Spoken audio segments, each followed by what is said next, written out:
Voici le résumé de la série télévisée Fleurs sauvages épisode 46. N'oubliez pas de vous abonner pour la suite des épisodes aussi calientés les uns que les autres et restez jusqu'à la fin, merci. Le lendemain matin, dès son réveil, Diego fait encore petite recherche sur Ivy puis il s'en va. De l'autre côté, Alnardo dit à son garde de corps de l'emmener chez Ivy. Celui-ci lui demande si elle a été prévenue, car il se pourrait qu'elle ne soit pas chez elle. Mais Alnardo lui dit d'y aller, ça sera une surprise pour elle.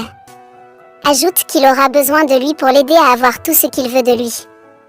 Puis ils prennent le chemin. Diego sur le chemin, rencontre Adolphe qui lui dit que sa voiture dans laquelle il était, est tombée en panne. Alors il lui propose de le remmener.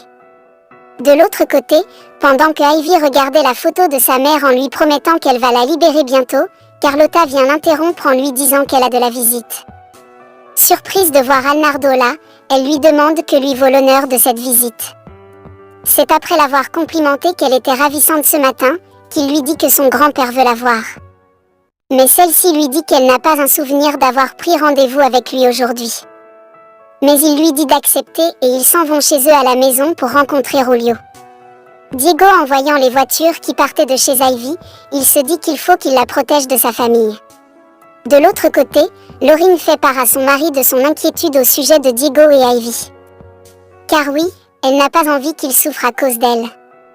Mais son mari lui dit de ne pas s'inquiéter car Diego est déjà un grand garçon et il saura prendre les bonnes décisions pour sa vie. Pendant ce temps, Ivy venait d'arriver chez le député Julio. Elle lui souhaite un bon retour au pays et demande où est Emilia. C'est sans surprise qu'il la dénigre en disant qu'elle n'a pas le droit de prendre part à cette discussion. Par contre, ajoute-t-il, qu'il veut savoir où elle en est niveau projet et si elle compte toujours investir chez eux. Mais elle lui dit qu'en fait, c'est pas à elle de lui faire ce bilan mais Alnardo. Il la rassure que oui, il l'a déjà fait. Et surtout la manière dont elle a pris la défense de tous les paysans. Ajouté à ça, elle a acheté d'autres terres pour les leur offrir. Poursuit la conversation en lui demandant qu'il avait appris qu'elle avait un accord avec le feu sénateur avant sa mort, elle lui répond qu'effectivement. C'était pour soutenir Alnardo, quand il voulait se présenter aux élections, voulant aussi un peu enfoncer Emilia, elle lui dit qu'elle imagine bien qu'il est au courant de ce qu'elle a fait. Voulant être rassurée qu'elle va toujours investir, il lui demande de signer déjà leur accord, au moins il saura que tout est réglé. Mais elle lui dit non. Les élections sont encore loin et ils ont tout le temps pour ça, puis demande à partir.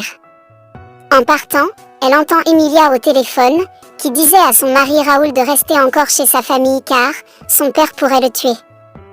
Aussi elle lui demande de l'aider à le tuer sinon, c'est lui qui va le faire. Raoul à l'autre bout du fil, lui dit que s'il se cache de son père, c'est là où il va se mettre à le chercher. Et ajoute de ne pas le mêler à ses plans foireux puis raccroche. Ivy, ayant entendu le nom de la ville des parents de Raoul lors de l'appel d'Emilia, se dit que c'est certainement là-bas qu'il retient sa mère. Pendant que Camilla dormait, Raoul lui dit qu'il va bien prendre soin d'elle et qu'à deux, ils vont être heureux. Chez les Ardienté, après le départ d'Ivy, Alnardo vient demander à son grand-père si son entretien avec elle s'est bien passé.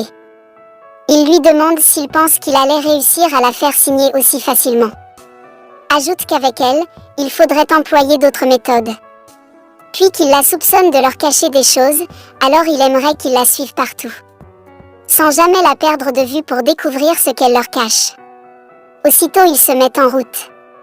Ivy, qui était en chemin pour aller chez la famille de Raoul, s'aperçoit que Diego était en train de la suivre. Se demande pourquoi donc. Pendant que Alnardo et Madrigal étaient en train de la suivre, celui-ci envoie un message à sa protégée pour lui dire qu'ils sont en train de la suivre. Mais celle-ci ne comprend pas ce qu'ils ont les deux frères à la suivre ainsi. Étant sur le point de la rattraper, Madrigal prend un autre chemin, faisant croire à Alnardo que c'est pour lui barrer la route plus devant.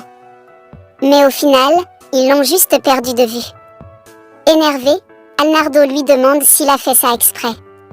Car au fond de lui, il se dit qu'il doit être loyal envers lui et ne pas songer à le trahir. Sinon c'est sans pitié qu'elle va l'éliminer. Diego également l'a perdu de vue.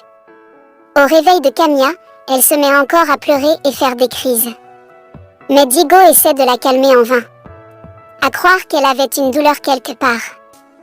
Alors il lui dit qu'il ira à la pharmacie chercher des médicaments et pour cela, il n'a pas le choix que de l'enfermer.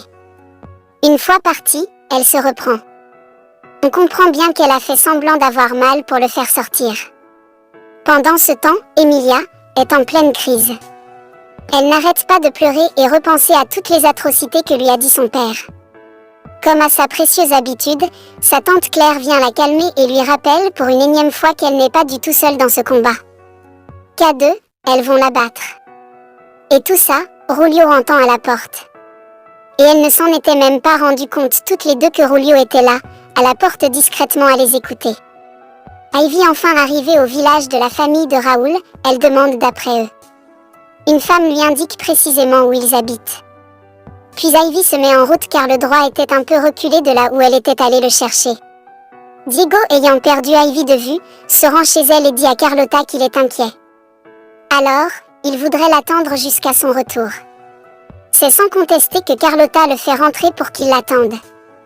À la maison, Laurine fait tomber une tasse et dit à son mari qu'elle a le présention que quelque chose de mauvais va arriver. Mais son mari la rassure qu'elle a juste fait tomber une tasse et cela ne présage en rien l'arrivée d'un malheur. De l'autre côté, Carlotta installe Diego et lui dit qu'elle ira lui chercher quelque chose à boire. Et pendant ce moment seul, il se met à fouiller un peu autour de lui et tombe sur le livre que Lily et Diego lisaient quand il était enfant. En ouvrant le livre, il tombe sur la photo de Lily et sa mère. C'est la fin de cet épisode résumé. Donnez-nous votre avis dans les commentaires de ce que vous en avez pensé de cet épisode. Merci d'avoir regardé jusqu'à la fin et surtout n'oubliez pas de vous abonner et d'activer la cloche de notification pour la suite des épisodes. À bientôt.